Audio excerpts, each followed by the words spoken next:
كلمات الشاعر خالد الراعي، أداء صقر اليمن المريسي، تنسيق معين العبدي.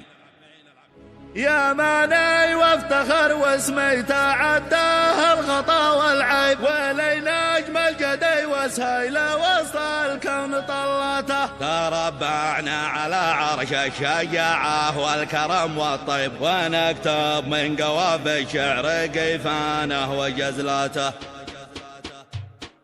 يا ماني وافتخر واسمي تعداه الخطا والعيب، ولي نجم الجدي وسهيله وسط الكون طلته. تربعنا على عرش الشجاعة والكرم والطيب، ونكتب من قوافي الشعر قيفانه وجزلاته. وطبع الذيب الاخوة على العادة، يخاوي ذنخاوي من على شده، يجربنا بوقفاته. على خد الزمن منقوش حرف اسمي مع الترتيب الاول في العرب دايم، وتشهده بطولاته. اذا قالوا يماني قلت ما يحتاج له تعريف، لانه للعرب منبع رافع في الكون راياته. ذكرنا ربنا بالطيب يعلم علوم الغيب، وبالحكمة رسول الله وصفنا في نبواته. لنا في الأوس والخزرج حكاية ما لها تعقب، ونصرنا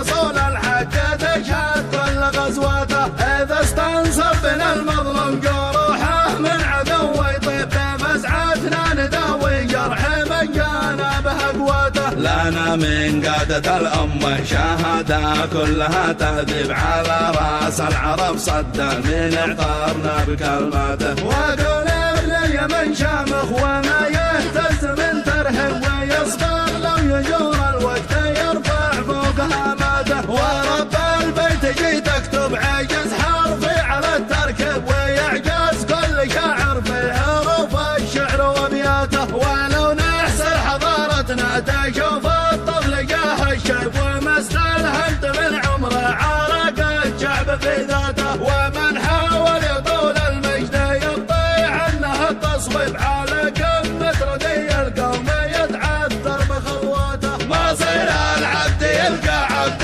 لو ما له طغى الجيب، ويبقى عبد لزياده ولو زادت تجاراته. يا ماني وافتخر واسمي تعداه الخطا والعيب، ولي نجم الجدي وسهيله وسط الكون طلاته. تربعنا على عرش الشجاعة والكرم والطيب، ونكتب من قوافي الشعر قيفانه وجزلاته. وطبع الذيب الاخوة على العادة، يخاوي ذنخاوي من على شده، يجربنا بوقفاته. على خد الزمن منقوش حرف اسمي مع الترتيب الاول في العرب دايم، وتشهده بطولاته. اذا قالوا يماني قلت ما يحتاج له تعريف، لانه للعرب منبع رافع في الكون راياته. ذكرنا ربنا بالطيب يعلم علوم الغيب، وبالحكمة رسول الله وصفنا في نبواته. لنا في الأوس والخزرج حكاية ما لها تعقب، ونصرنا رسول الحق تشهد كل غزواته. إذا استنصف بنا المظلوم جروحه من عدو يطيب، بفزعتنا نداوي جرح من جانا به قوته. لنا من قادة الأمة شهادة كلها تهذيب، على راس العرب صدى من اعطارنا بكلماته.